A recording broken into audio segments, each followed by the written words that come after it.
Donc, bonjour tout le monde.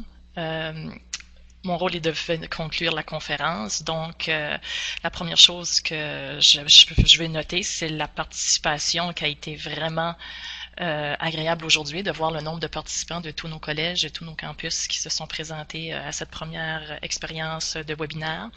Sur la tablette, je pense qu'on part notre communauté de pratique sur un très bon pied grâce à cette participation-là. Ça nous démontre qu'il y a un intérêt à ce niveau-là. Je désire aussi vous rappeler à tout le monde que la force d'une communauté d'apprentissage, d'une communauté de pratique, c'est la force de chacun de ses membres à travers les différents échanges, les différentes interactions qu'on pourra apporter. Donc, on s'attend à ce que chacun de nous, autant les participants, autant les responsables dans chacun des différents campus partenaires, qu'on sera actifs au niveau du blog, soit par nos questions, nos commentaires, nos suggestions, de voir les participants aussi dans les différents webinaires qui seront annoncés par courriel, un petit rappel.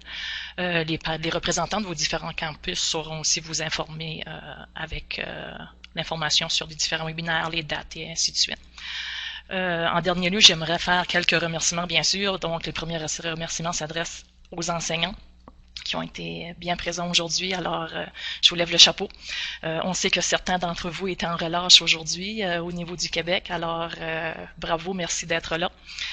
Je désirais aussi remercier les différents partenaires. Donc, je renomme les collèges participants, les différents collèges et cégeps participants, soit le cégep de Trois-Rivières, Victoriaville, Édouard-Montpetit, le collège Boréal, l'école technique et professionnelle à l'Université de Saint-Boniface, le Collège communautaire du Nouveau-Brunswick, d'où je viens, et aussi, ne pas oublier, pour le financement, le RCCFC, le Réseau des cégeps et collèges francophones du Canada, sans qui cette communauté d'apprentissage ne pourrait pas être mise sur pied.